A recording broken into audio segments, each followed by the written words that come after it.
Well, hello there. How Hey, are you? I'm pretty good. How are you? Good, good. How is the bionic shoulder? Well, I don't have any hardware in there, but he pretty much went in and rebuilt most of it. So I'm getting Good, there. I'm 2 weeks out, 2 weeks and a good, day out. So I'm getting there. good. Well, you look great. I'm glad to see you. And just so everybody out there knows, again, we appreciate you guys tuning in. Yes. Good thing you're tuning in tonight because this episode uh, will probably save your life Yes. once we get through it. And very important. But again, I love the network, All Access Network Television, giving us the platform to talk about serial killers and all the things that could happen. And again, July 11th, Connecticut Paracon is coming your way. It's going to be off the chain. And speaking of chains, we have a couple of the people that played Jason Voorhees and Chained Up coming out of the lake. So we have them coming to Connecticut Paracon, www.paracon2ends.org. Make sure you get your tickets. It's going to be at the Clarion Hotel. So if you want to make a weekend out of it, make sure you book your rooms. You could do that on the website also. So we're excited about that one. I can't wait. I'm doing my Yeah. best to make it. Yeah.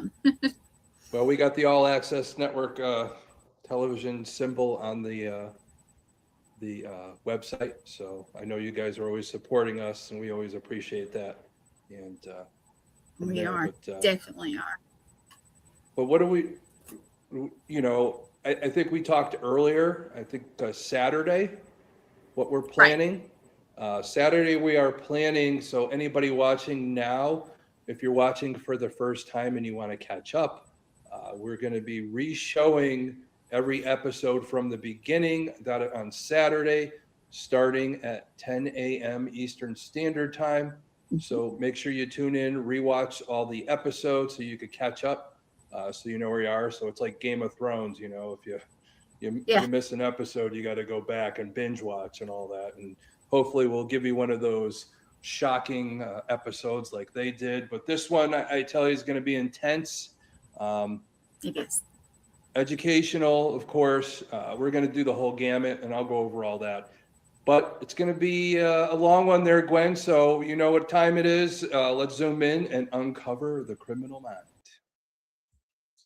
All right, guys. So I want to get through this because it's very important. There's a lot of information.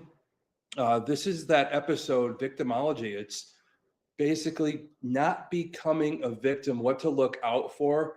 I might repeat myself a little bit on some of the situations, meaning that they're very important. We're going to start off broad and kind of funnel it in all the different aspects to look at, especially when you're dealing with people out in the public, and how to keep yourself safe.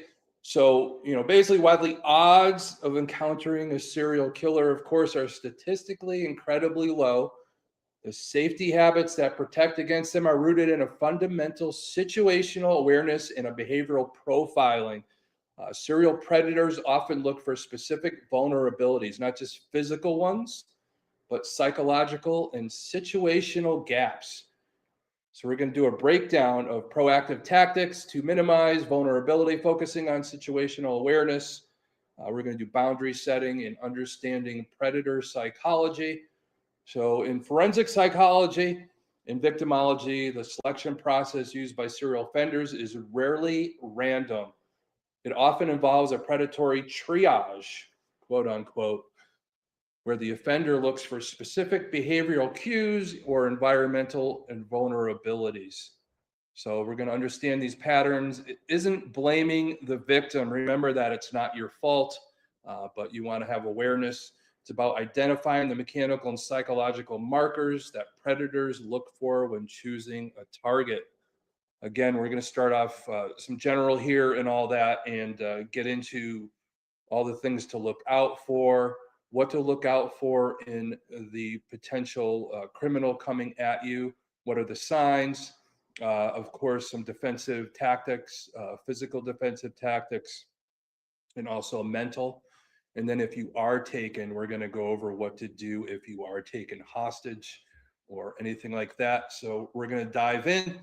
So The first part, the setup, the vulnerability of a subject. This is what we run into all the time. It's our situational awareness and environment. Serial predators are going to rely on an element of surprise or isolating their targets. So you want to eliminate distractions. Walking while looking down at a phone or wearing noise canceling headphones makes you a prime target.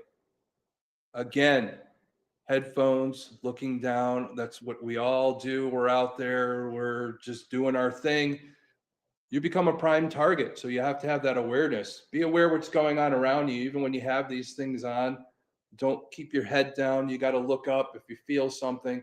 Attackers look for people who won't see or hear them coming. Stay alert, keep your head up, make brief contact with people around you. Because when you do that, just a quick look at somebody, you know you're aware of their presence.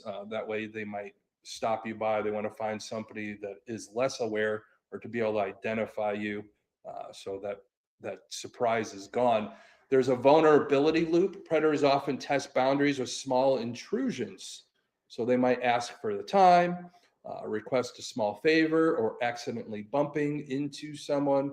Victims who respond with excessive politeness or an inability to say no may be flagged as easier to manipulate to get them into the situation where they can take them. So transitional space rule. All right, so that's a big one. Be hyper aware of transitional spaces. What these are the areas where you are moving from one environment to another, such as a parking lot, stairwells, gas stations, or walking to your car. Lock your car doors the absolute second you get inside. You never know who's behind you. But another huge thing that people forget is when you're going towards your car, don't pull your keys out right away, because what they do is if they see you pull your keys out, they know you're getting close to your car. Nowadays, with you could unlock your car from your fob, keep it in your pocket. Walk right up on your car and get in really quick. Pretend that's not your car and loop around, whatever you got to do if you don't feel safe. But again, lock the car as soon as you get in. Again, a lot of the stuff I'm telling you, don't go hyper crazy or anything like that. It's just awareness. So that's always a big part. Now, another thing is a lot of people, we have routine. If somebody, a serial killer, has picked you as a target and they're watching you taking notes and what you do, what your routine is. So many organized predators stalk or observe a victim to establish their patterns, taking the exact same jogging route at 6 a.m. every day, which a lot of us do. Alter your routes, times, and routines slightly, just slightly to avoid predictability. I know we're stuck with our routines, but just a slight variation.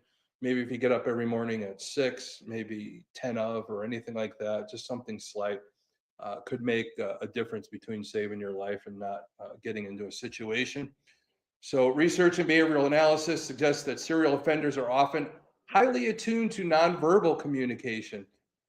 So the studies such as those of Grayson and Stein have indicated that predators look for specific gait and posture markers.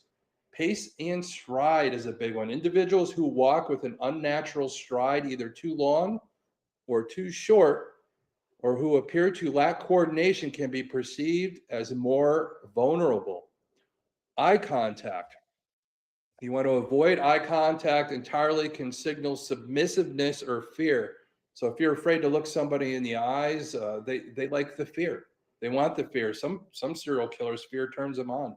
So while maintaining confident eye contact signals awareness, so you want to be confident if you're going to take that, you're out jogging and see somebody, just look at them really briefly, but have confidence in it. This often discourages a predator looking for an easy mark.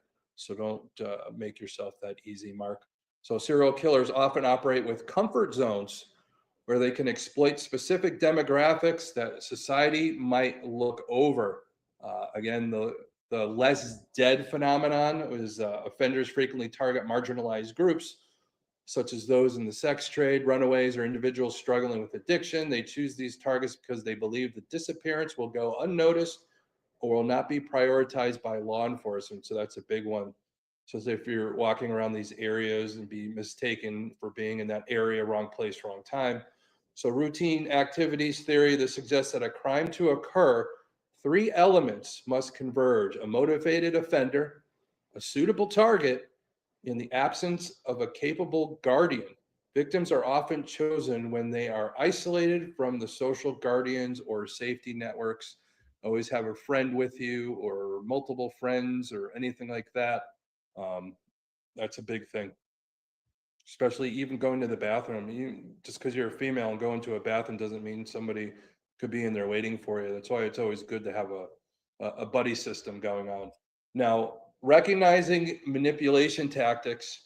So many serial killers do not use brute force initially. They use charm, manipulation, or a manufactured ruse to lower your guard and move you to a secondary location, which is the biggest no-no. You don't want to get to that point. There's the assistance ruse. Probably the best person to really show that assistance ruse was Ted Bundy, who used to pretend he put fake casts on, trying to get you to help him near his car and then just push you in. Or help me find my dog was a big thing for him. It's like feigning an injury, like he wore the fake cast, or asking help loading something into a vehicle is a classic tactic used to lure a target close to the vehicle. If a stranger needs help, offer to call someone for them or direct them to an authority figure, but do not accompany them to an isolated spot. Self-explanatory. A lot of this stuff, it's common sense. As I'm saying this, I've done all this study. I pulled this script up to give you guys just my years of practice.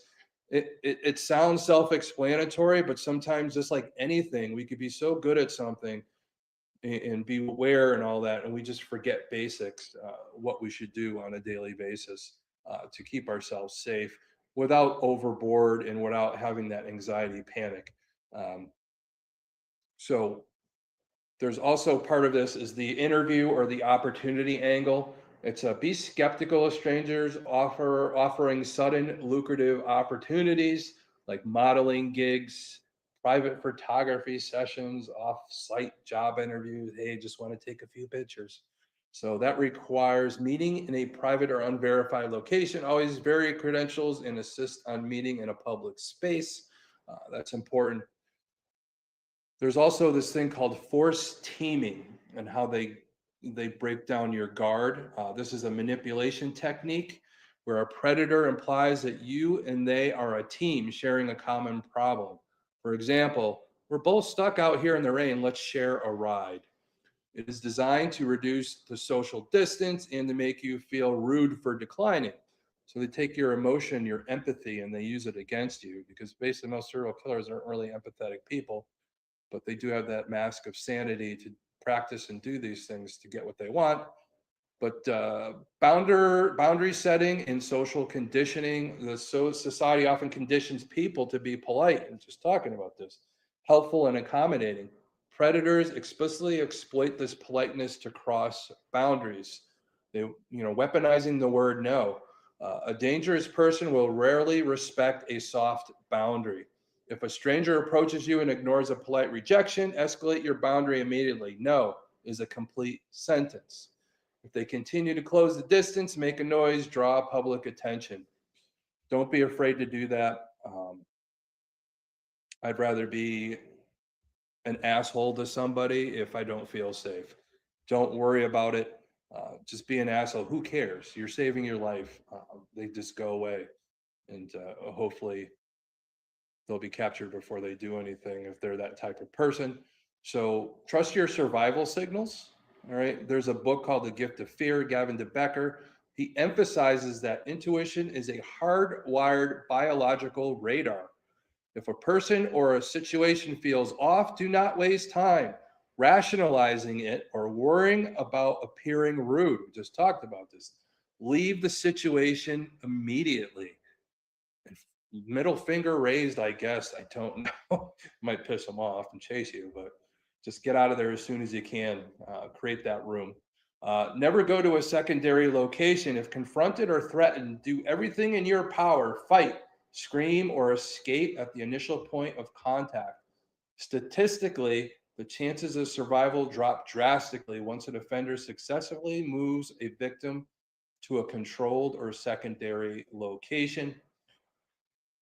Yeah, that's the big one. So that's where things just totally go into chaos.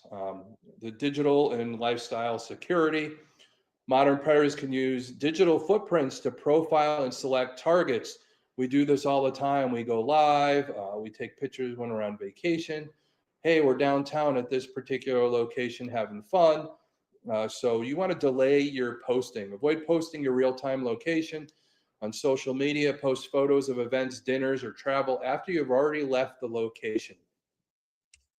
Rideshare, when you get in an Uber, anything like that, best practices when using these apps, always verify the license plate and ask the driver, who are you picking up? Don't give a name, make them have to give the right name. Before entering the vehicle, never get into a car that has child locks engaged. And also, I don't know how you would do this, but also a driver deviates significantly from the GPS route without explanation. I don't know, you might have to open the door and roll out or something like that.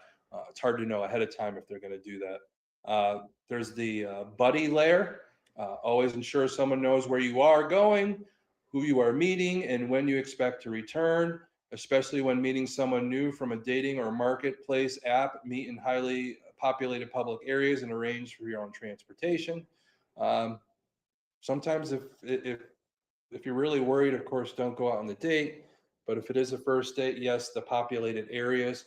But sometimes if you know you're going to a restaurant, have a couple of your friends pretending that they're eating there too, or something like that, or they're somebody there to keep an eye on you also, which is always a good thing if you feel comfortable with some friends doing that for you.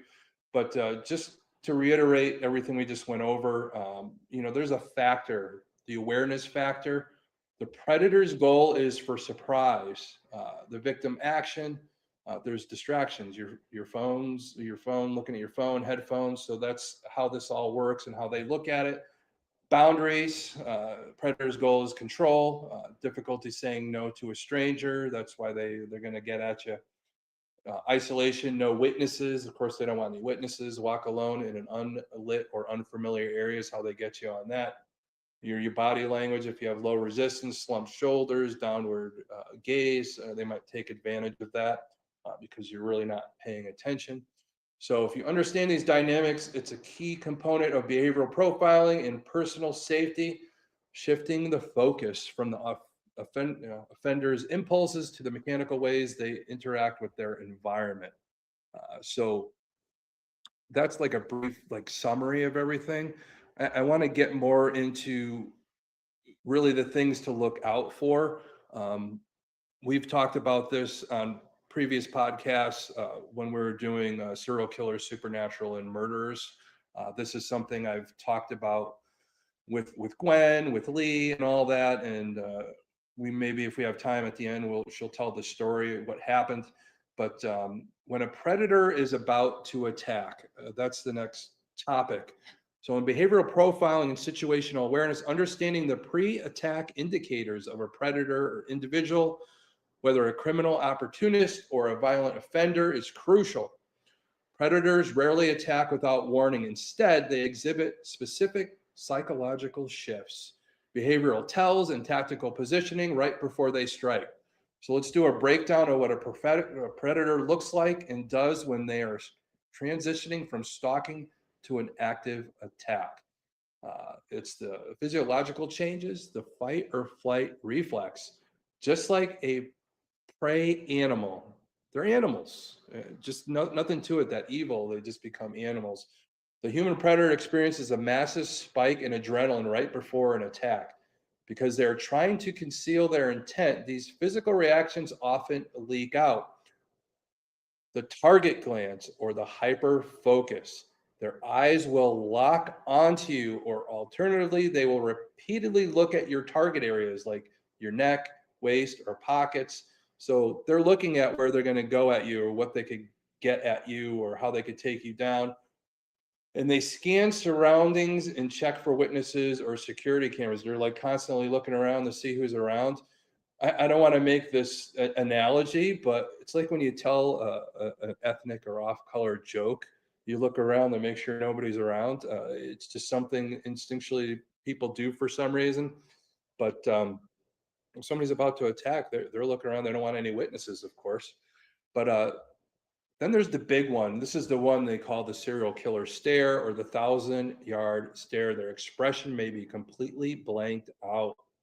The pupils often dilate and the face loses color as blood rushes to the major muscle groups. It's that serial killer stare. You just look at pictures of Bundy and them all in court, and you could tell that there's nothing there. It's just totally disassociated and have no empathy. There's the adrenaline leakage. You may notice rapid, shallow breathing in somebody, heavy sweating despite the temperature, yawning. Yawning is a common nervous reaction to oxygenated blood. So if they're breathing like heavy and they're trying to hide it, sometimes that yawning they'll start yawning a lot more. Shaking of their hands, trying to hide them in their pockets. Sometimes somebody has their hands in their pockets and that nervous look around you, it's time to exit stage left. But target masking, they may wipe their face or stroke their beard or adjust their clothing repeatedly. This is a grooming mechanism used to channel nervous energy. Of course, we do this a lot when we're nervous, especially when somebody's asking us certain questions. It's another tell that we talked about when we're doing, these interviews of suspects. So it's the wiping of the face a lot, the beard and all. And, I'm guilty. When I get nervous, I tend to rub my beard. But I also, when I'm really, it's weird because if I'm nervous, I do that. But if I'm really interested in what somebody's saying, I do it too. I don't know how to separate that, but that's for another episode, I guess. The next thing that we really look at is the pre-attack posturing, their physical tells, like we're playing poker here. Before a physical strike or abduction attempt, a predator must position their body for maximum leverage and power. Look for these subtle shifts in stance. They might blade the body. Instead of facing you squarely, they will shift one foot back and angle their torso. We often call this the boxer's stance or blading. I just call it a ready stance for defensive tactics. I tend to stand like this a lot, especially with people I don't know. I just do it naturally, just with my background. But it's always good to have that because you never know with people, especially you're walking and, I give them all the credit. There's people out there, there's, they might be homeless or something, or trying to get money. You got to be careful. You never know who's coming at you. You want to be empathetic towards people, but sometimes you have to have that knowledge just to step back and just have that stance. It's just, unfortunately, I wish we could trust everybody, but you can't. There's another part where they're going to clinch. Clinching and loading is what we call it. You'll see them clench their jaws like they're about to do something, puff their chest out like they're about to move, especially in a fighting situation. Those are tells when somebody's about to hit you. So they'll repeatedly ball their hands into fists. You might notice their arms stiffen or drop slightly to their sides, loading up for a grab or a punch. So you have to be aware of those things. The hands disappearing, that's the scariest one. Police always worry about that one. That's how people get killed or shot. If their hands suddenly go into their pockets, behind their back, or under a jacket, they are likely, I think they're more than likely, concealing a weapon or preparing a restraint device. So they're coming to grab you if they have to use a weapon, knife, gun, whatever. That's where they're hiding it. That's where they're going to bring it out. You have to be aware of that, especially all the other things I told you. That's what leads up to that end point there. They also have the tactical movements when they're closing the distance on you. An attacker cannot take you without closing the gap. They use specific movement patterns to get within arm's reach without alarming you. In defensive tactics and all that, we'll talk a little bit more when we go into defending ourselves. There's this 6 feet and all that. I know we talked about COVID, 6 feet, whatever. It's that distance. They come into your space. You want to maintain that distance. But once within 6 feet, it puts you in a position to be able to protect yourself too if you're aware of what's going on. The movements, of course, the predatory stalk, deceleration, they may rapidly close the distance from behind, or conversely significantly slow down their walking pace to match yours, waiting for a blind spot or a moment when you look down on your phone. Corridor blocking is a big one. They will deliberately alter their walking path to cut off your route, stepping into your direct line of movement to force you to stop or turn around. Then there's this L-shaped approach that someone will do. It's often used by multiple attackers or a single predator using cover. They will approach from an angle or use corners, parked cars, or pillars to ambush you from a peripheral vision. So they start planning and all that. It's just awareness, all awareness, and all. And if when you have that awareness, you have to have the right intent and all that. You have to know and trust your gut to get out of there. I can't express that enough. There's verbal pretexts or the interview. Many predators utilize a verbal strategy known as the victim interview. They use a seemingly harmless interaction to test your boundaries, gauge your reaction time, and get close enough to strike. This is done a lot in the spy network and all that. If you're CIA, stuff like that, the Russians used to do. It's the artificial request, asking for the time, directions, a cigarette lit, or help with a broken down vehicle. The goal is to get you to lower your guard, look away, to check your watch, your phone, and allow them into your personal space, that 6 feet we talked about.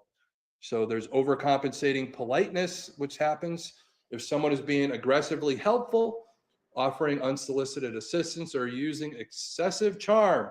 It is often a tactic to bypass your natural survival instincts, ignoring boundaries. If you say, no, I can't help you, or step back, and they continue to advance or speak, they have shifted from a normal interaction to testing your compliance. So that's a big no-no. So the golden rule in our situational awareness is your intuition tells you an interaction feels wrong, treat it as a threat. Don't screw around and don't F around. Trust the physiological warning signs. Your gut instinct is often processing these micro behaviors before your conscious mind does. If you're wrong, you could apologize, about somebody, but don't be wrong. This is a situation you can't be wrong. At least if you read somebody wrong, you could apologize. It's better to apologize than be dead.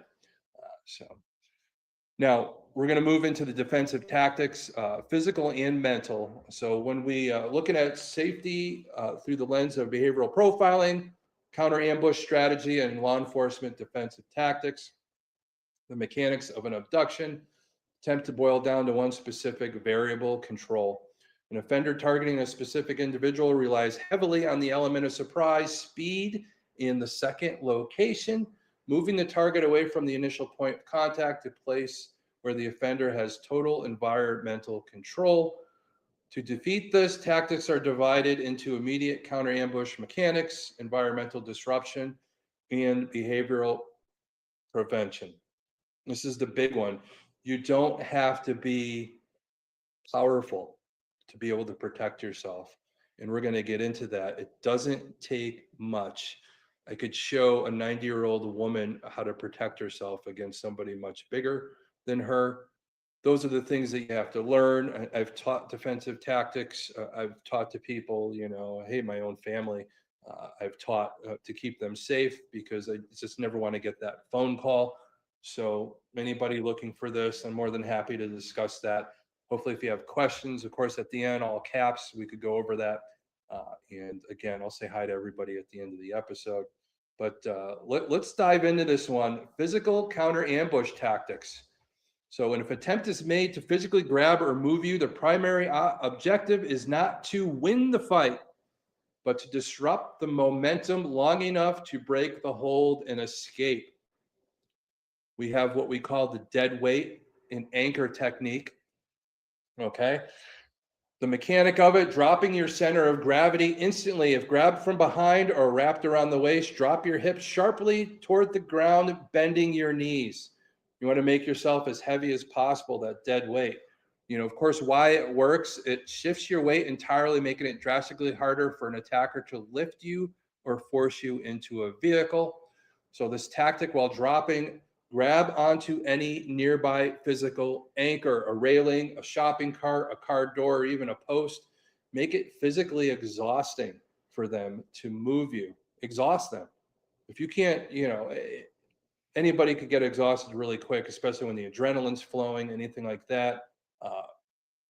God forbid if they're going to take you, I hate to say it, make them work for it, exhaust them and all. And that way it gives you a better opportunity. If you can't escape, if you tire them enough, there's opportunity to escape later, which we'll go over.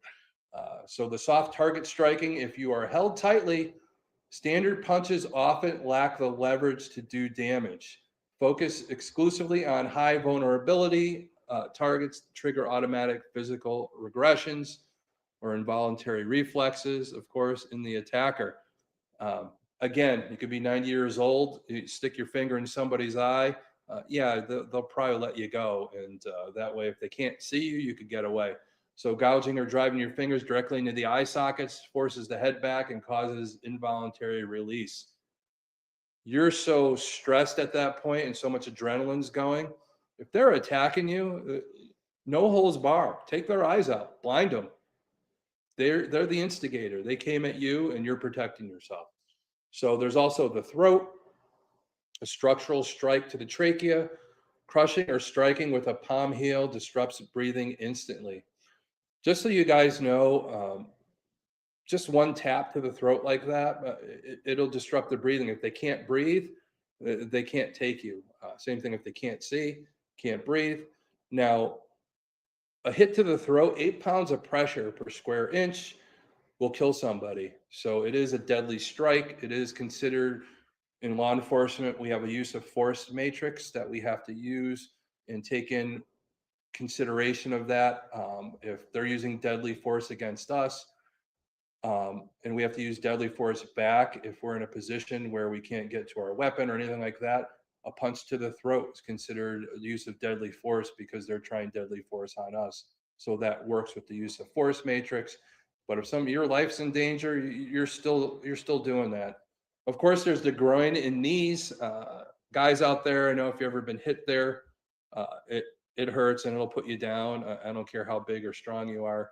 And also the knees. If you can't walk, you can't get somebody anywhere. So there's also the inside of the ankle. If you have to do that, just put your heel back into the ankle. Again, if they can't walk, it's painful. And if they're bent over from getting a kick to the groin, they'll drop their posture, hopefully releasing you and giving you a window to break the grip and get out of there. So now, one big thing when they come up behind you is the rear bear hug or the rear choke. If an attacker wraps their arms around your neck or chest from behind, your immediate priority is to protect your airway. So when somebody grabs you from behind, you want to pull down like this as hard as you can. Move your knees down too. You're going to do the weight thing also that we talked about earlier, trying to create breathing room until you could get that. A lot of times they'll grab you on here if you have enough with the other hand where your hands are, depending. If you have anything like that, you have the leverage principle. So that's where you want to grab one of their fingers, pinky, if you could get to it, and of course peel back on it with maximum force.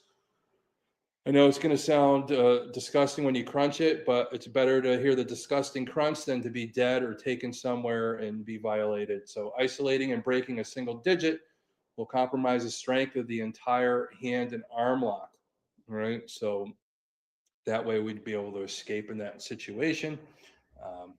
I do encourage people to take like martial arts class, anything like that. It's a good discipline. It helps with stress. It's a good workout on top of it, but it helps you be more vigilant and confident in who you are. And if the situation does arise, you do have the ability to know how to pull away from what they give you or how to be defensive and know these situations. So I encourage that a lot. And I know a lot of people, their schedules, times, things like that, just even watch YouTube videos, practice in the mirror, whatever you got to do. You could go your whole life and never have the situation. But again, there is the statistic in anybody's lifetimes, your whole lifetime, you'll come into direct or indirect contact with over 32 killers or serial killers. So that's a big statistic. So that's situations like we're talking about that you could be in. So hopefully what we're hearing now and what I'm talking about will help you escape the situation. So there's an environmental disruption. Offenders who attempt abductions require anonymity and speed, stripping them both forces them to calculate the risk of getting caught right then and there, weaponizing the vehicle. So if they jump into your car, they're carjacking you. If forced into the vehicle, the attacker gets into your passenger seat. Your goal is to prevent the vehicle from reaching a secluded destination. Of course, we don't want to get to that next destination. If you are driving, deliberately crash into a stationary object, a light pole, a parked car at a low moderate speed. The reason being, it deploys the airbag. It'll attract a lot of public attention, disables the vehicle, and creates chaos. So you're the one planning. If you're driving and all that, you have, they surprised you, and now it's time for you to surprise them back. A lot of people don't think you're going to crash because they think people don't want to be injured. But at a low enough speed, that airbag comes out. That's life and death right there. So you have to take that risk. If you scream for context is the other big one. Do not just scream, please. Not little light things and all that. Because people think it's just you guys arguing about something. Scream specific phrases that eliminate the domestic dispute. Like I said, bystander bias. Because let's look at it this way. There's a lot of videos out there you'll see where they have the people walking and they put their hands behind them and they do the signal that, hey, I'm not in a comfortable situation. Help me.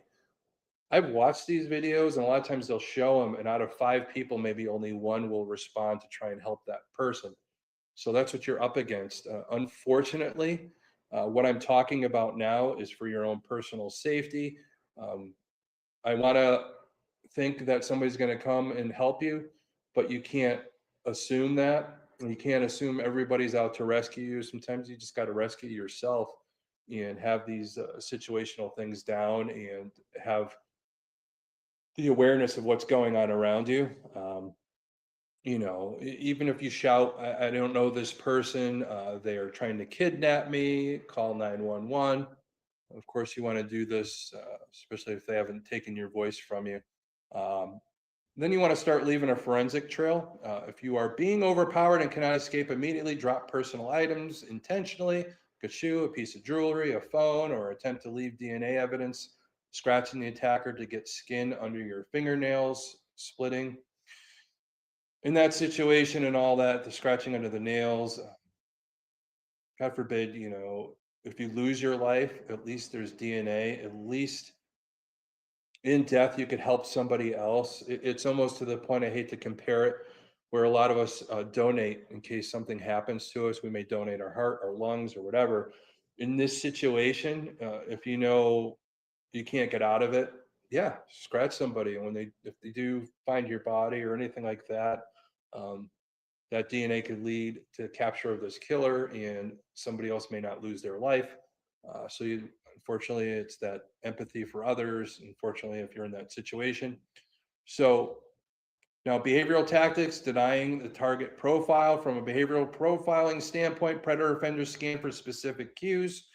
When choosing a target, they look for vulnerability, distraction, and a lack of situational awareness, like we talked from before. Like I said, I'd probably repeat myself a little bit, which I think is just very important, especially in the digital age. We're just not aware of our surroundings. A lot worse as time goes on and more things come out to take our attention away.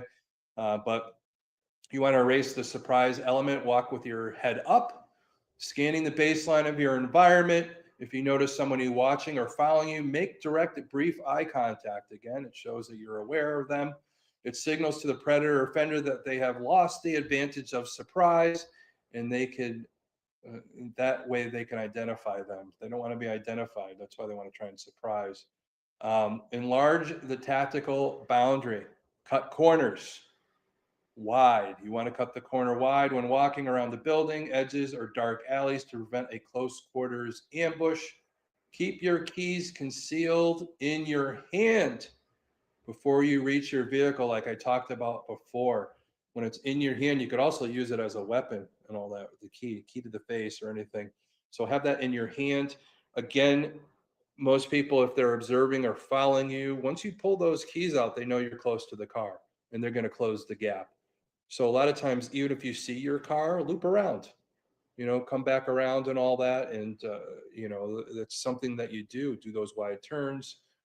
Don't be obvious at all. So if you're feeling somebody's following you, and trust the survival signal. Intuition is a highly sophisticated data processing system. If a situation, a person, or environment feels off, treat it as an active threat. Do not worry about being polite. Screw it. It's your life. You could apologize later if you said something rude to somebody, but change your route, pull into a well-lit public space, and immediately seek safety. So in those situations. Now, we've talked about general topic of moving into everything we're talking about, how the killer might, or somebody kidnapping might look before they attack, how to protect yourself. And then it comes to the situation where you could be taken hostage. All right. Now, being taken hostage by a serial killer is an extraordinary high stress crisis. I don't need to tell you that, the scenario there, because serial killers operate on deeply ingrained psychological compulsions rather than material motives like ransom or robbery. Standard hostage survival tactics must be heavily adaptive. As a behaviorist, I would analyze it. My primary objective is to disrupt their predatory fantasy, humanize yourself, and buy time to exploit a mistake. Here is a strategic psychological breakdown of how to handle this critical situation. So this is one of the most important parts, besides protecting yourself, is if you get into this situation, these are the things that hopefully create enough time for you to get them to make a mistake, or for somebody to be able to track you down, or somebody to hear you, and get help or come in and help.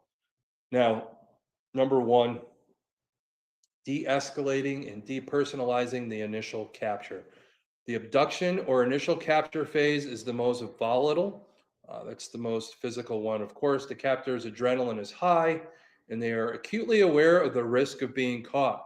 They don't care about you. They care about being able to keep doing this. So of course, they don't want to be caught. So comply outwardly. All right.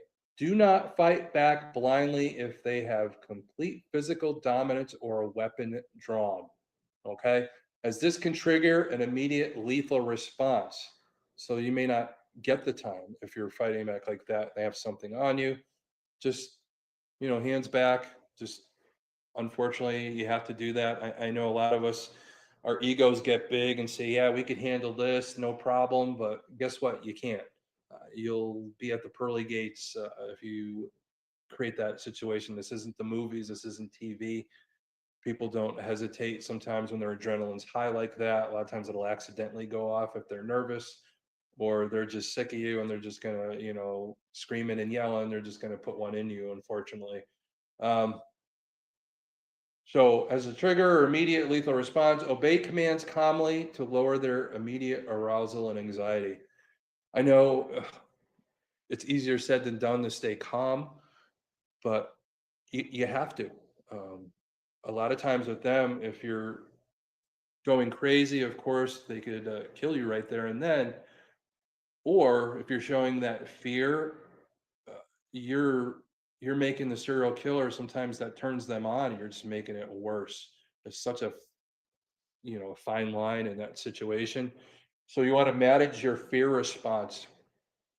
Controlled breathing is your most vital tool here. Rapid hyperventilation signals absolute submission or panic, both of which can feed a sadist's power fantasy or cause them to panic and kill you, to silence you, like we talked about. So, as a crisis manager, negotiator, or anything like that, we always want to humanize, especially for us if we have a subject that has somebody hostage. We always want to try and get their name. When you have somebody's name or you give a name, or you force a name on somebody, it's almost like you have power over them. You've humanized yourself. You got to grasp that little edge of power when to humanize and all that. People want to be noticed. They want to hear their name, but also it has that power. All right. So many serial offenders view their victims not as people, but as objects or props, required to act out a specific mental script, their fantasy in their head. So establish an identity, subtly introduce your humanity, mention a name, a child, a spouse, or a mundane life detail. Do not be overly dramatic, speak calmly. In a lot of these situations like that, when you're building that identity, sometimes the name night right off the bat, sometimes, hey, this, you're taking this as my favorite place. I did this when I was younger. Move the story backwards and get more specific as you're starting to gain momentum. That's another way to look at it. Now, avoid total submissiveness or extreme defiance. Extreme terror can satisfy a sadistic urge, while overtly aggression or insults can trigger a violent rage. Aim for cooperative, composed demeanor. You want to move from being an object in their mind to a person. So we're humanizing here. We're just building on it. Now, engage their ego. That's probably the biggest one. A lot of serial killers are killers. They become that way because they have no control. So they feel they need to control somebody. Many of these serial offenders possess what we like to call immense narcissism. That self. We know a lot of narcissists out there, but if they speak to you, listen. Let them feel intelligent, powerful, and in control. The more they talk, the more comfortable they become, and comfortable captors make mistakes. Coax the ego, make them feel good about themselves. I know it sucks. You never want to do that, of course, with a narcissist. We'd rather just be quiet and not give them ammunition. But of course, be careful on what you say. Pump them up, make them feel good about themselves, because that gives you time and it gives you ability to plan to get out. Observe, profile, and catalog. Your mind must become a camera and a notebook. Every detail you gather is a tool for your escape and eventually investigation. Identify physical markers, listen for unique sounds, train tracks, specific birds, traffic patterns, industrial noises that reveal your location. Catalog smells, ambient temperature, and the layout of a room. Study the captor. Note their physical description, speech patterns, tics, dominant hand, and behavioral tells. Watch for changes in their mood, what triggers frustration, and what calms them down. Map their routine, because if they were mapping your routine, when you get captured, you're reversing everything on these guys. You're becoming, the predator, not the prey, if you keep these things in mind in the situation. Map their routine. Serial killers are often bound by strict habits or external schedules, jobs, family obligations. Track the passage of time. When do they leave? When do they sleep? Now, another thing is if somebody's captured for a long period of time, they have what's called the Stockholm syndrome, where they start, bonding with their captor. We don't want to do this, but we could also do this in a way, if we're aware of it, to bring their guard down, to make them, like, we do stuff for somebody. Sometimes if we're captured, do stuff for somebody, and hopefully that breaks down that barrier too. So it's like a reverse Stockholm there, where you're more aware and you're not becoming humanizing them and all that. But it's a prolonged captivity. The human brain could subconsciously bond with the captor as a psychological survival mechanism. During these situations, you want to maintain mental autonomy. Remind yourself constantly that any small kindness they show you, offering food, letting you use a bathroom, is a manipulation, not genuinely empathy. Keep your mind sharp. Do mental exercises. Recall books. Replay movies in your head. Solve math problems. A sharp, active mind is less likely to succumb to psychological paralysis or learned helplessness in the situation. So you want to engineer and execute an escape plan. You cannot wait for a change of heart. Serial offenders rarely let their victims go voluntarily. Of course, you must actively look for a window of opportunity, but you must be patient enough to ensure it is a high probability attempt. Yeah, you don't want to risk the odds on it. You want to get out because you don't want to create even more problems for yourself. But look for the vulnerability window. The best times to escape are when the captor is, of course, asleep, under the influence, distracted by an external event, or when you are being transported in a public area. Commit to the action 100%. No going back. If you decide to fight or run, you cannot hesitate. If you must use physical force, target absolute vulnerabilities, the eyes, the throat, what we talked about, the groin. Use any available object as a weapon. Leave forensic evidence if you are moved or left alone. Try to hide small items of your personal property, ring, button, or strand of hair in hidden corners of the room or vehicle to leave a trail for investigators, of course. God forbid you don't make it out alive. Again, we could help somebody not become a victim, just what we sacrifice, unfortunately.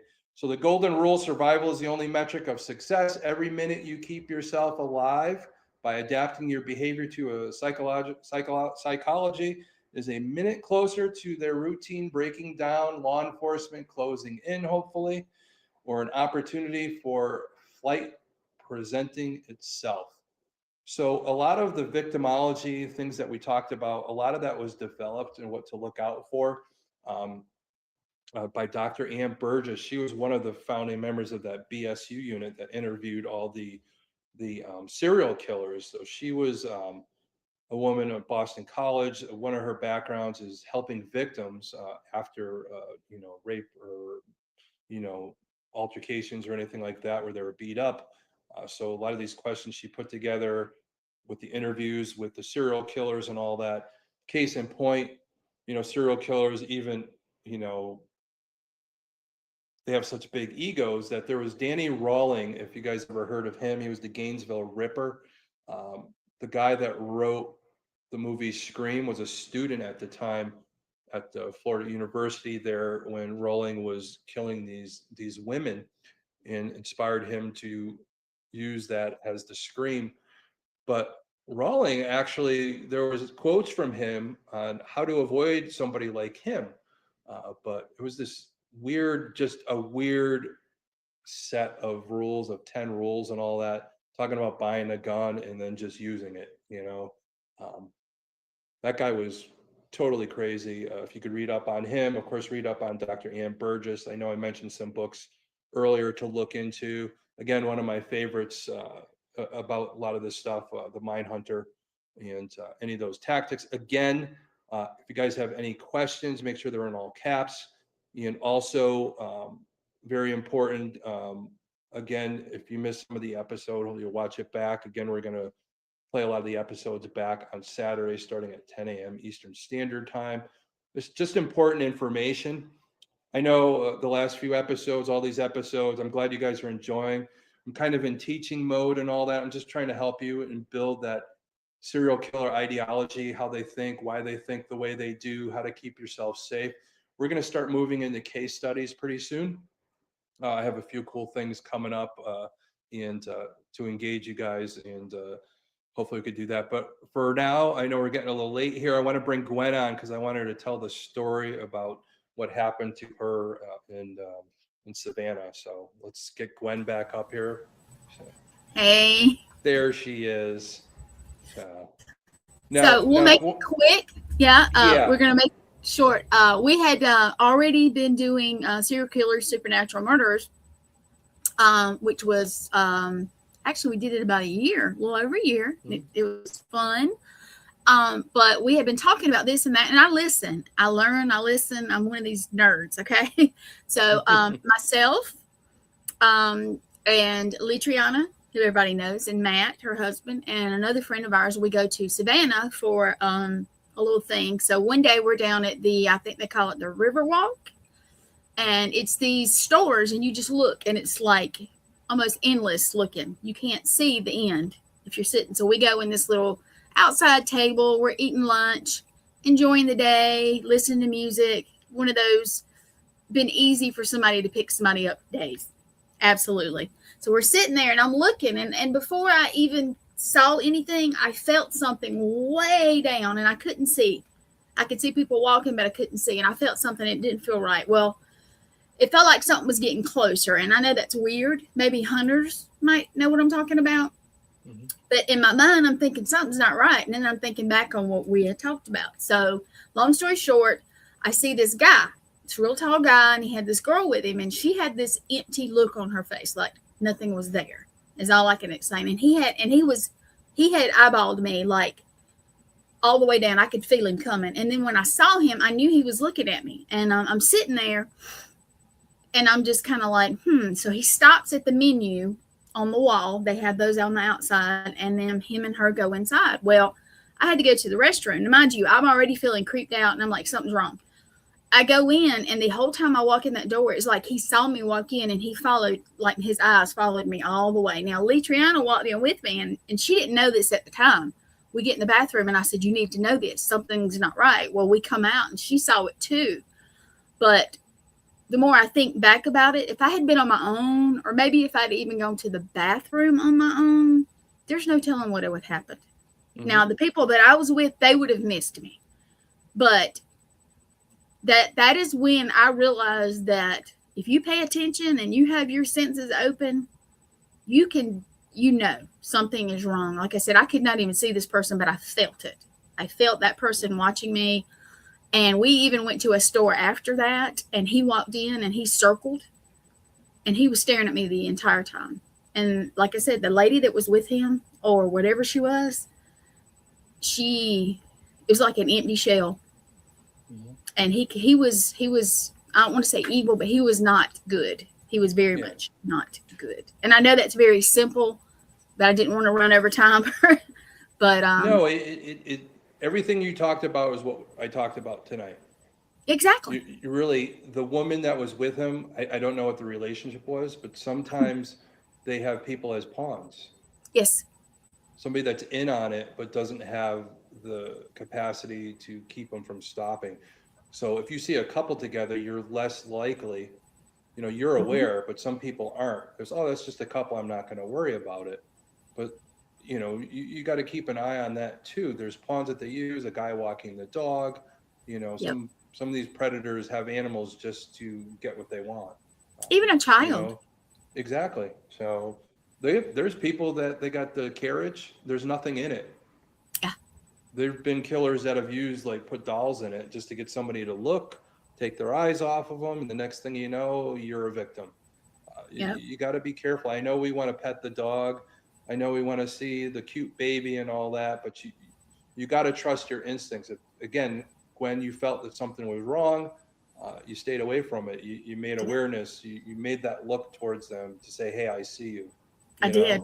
That's the important part. That's why they're not going to come at you. Yeah, they're going to look at you, but when they have that long stare and they keep staring and they hold that eye contact, something just isn't right. They're in their mind, they're saying, how could I get this person? As they stare. And when he went to that, right, we had walked way down to a whole different store.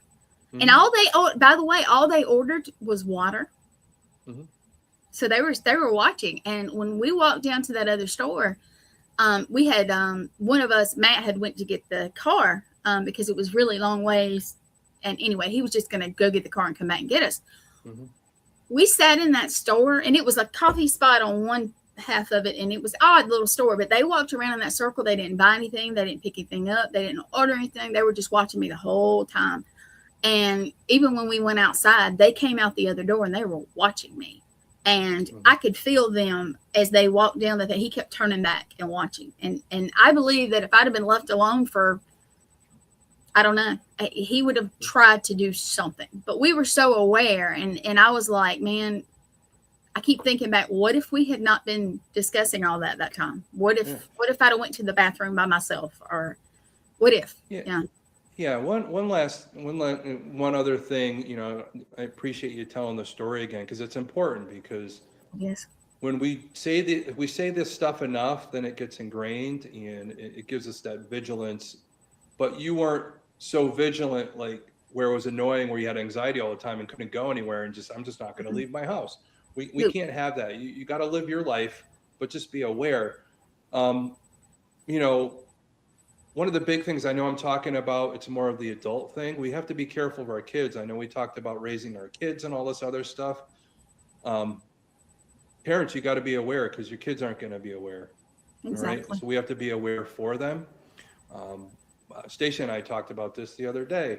There was a case where, some parents are like, yeah, the young kids says, I got to go to the bathroom. Yeah, just go into the bathroom and all that. We're right here. No, the kid went in the bathroom. A guy came in, and the guy came out. The kid didn't. The guy went in and raped the poor boy and snapped his neck. It doesn't take long.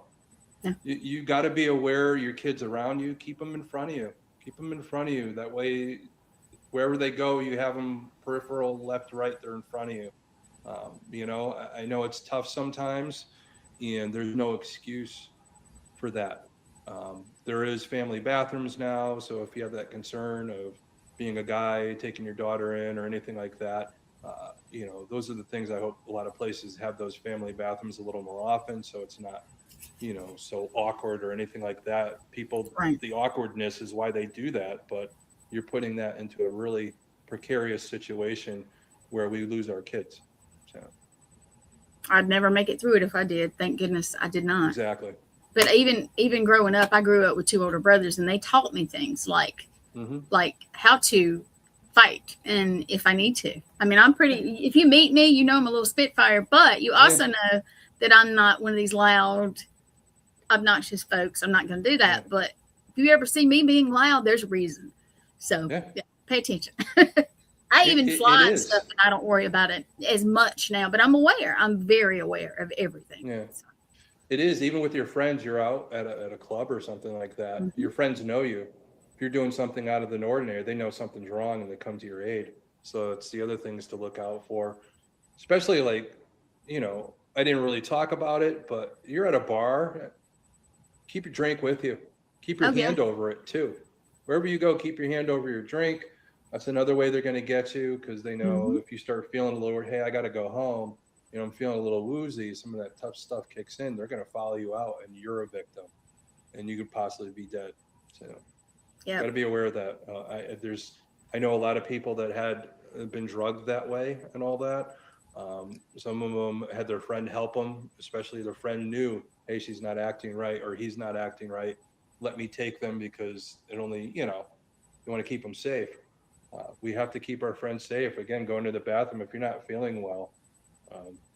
Keep somebody with you, especially at a club or something like that where people are drinking. Oh, exactly. Mm-hmm. So we had, let's say, a lot of people like Carol, Blaine said hello. I love everybody for tuning in. Nancy, she was talking about her dad taught her. I'll go ahead and pop that up, which I think is awesome. Let's see, Blaine, we were talking, I was telling you, Christy Marie, Carol Garcia, she was stalked. I am so sorry for that, Carol. I'm trying to see if we had any questions. Let's see, Nathaniel. Just popping up some comments. They were where you were talking. Don't have a lot of questions yet, but I wish you guys would, even if you save them up to the end, pop them in. If you think of one, I'll pull them up at the end. I don't know. Maybe I'm just giving all the information needed. I don't know. You really are. I'm sitting back there taking all the questions away from them and all. But no, I like to hear how people overcame. You know, people have been in these situations like yours, Gwen, and all that. And I know there'll be some episodes. We have other people on that we could talk about certain things. Just because I talked about victimology today, it doesn't mean I can't down the road have another episode and have people on that were actual victims and what they did to escape.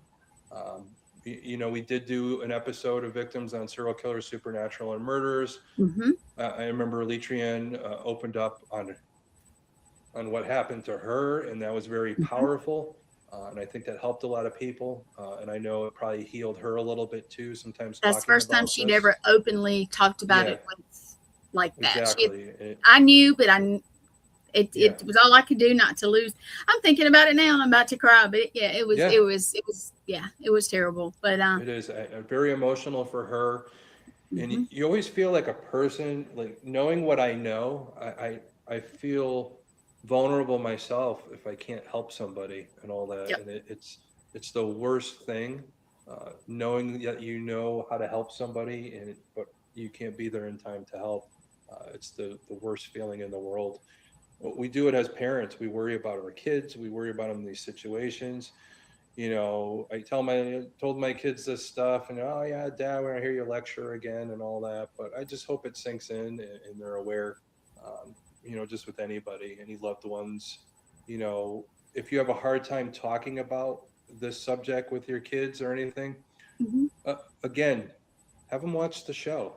I'm not saying anything that somebody young can't hear. Sometimes we have to subject them to the evils of the world. We can't just wait and hope everything's going to turn out okay. We have to subject them to those things. Sometimes it takes not hearing it from your parents, but somebody else, because we always think, oh, that's my mom, that's my dad. Yeah. My daughters, I have 2 daughters. They're grown now, but I preach to them. I was a single mom, and I would preach, here's pepper spray, here's this, here's whatever you keep in your car, you do something. And you know what, if somebody ever tries to carjack you or something, you make noise, you run them over, you do something. I don't care, do something. Yeah. Protect yourself. Fight dirty. That's the way it's supposed to happen. You're supposed to. Exactly. And you're exactly right. I don't even believe in dirty. I just grungy, whatever you got to do. Put it this way, if it's somebody and me, I'm going to make it home. Yeah. Or I'm going to do my best to make it home. It's, so. Yeah. And again, a lot of people, what I'm talking about, it goes both ways. It doesn't matter if you're male, female, anything. You could get put into that situation and you could be taken. And nobody's macho enough to really get out of it and all that. They think, those are the predators. Love people like that. Believe you me, they love those overconfident people because you know what you're doing as you're puffing your chest and being overconfident. You just opened yourself up to me and all that to take you out. Yeah.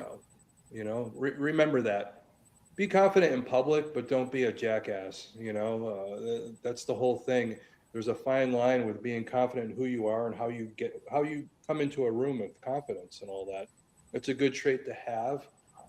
It shows, you have control over who you are. You're less likely to be a victim, and more people may be drawn to you. Especially we talked about the awareness. Like for me, and I know we've talked about this.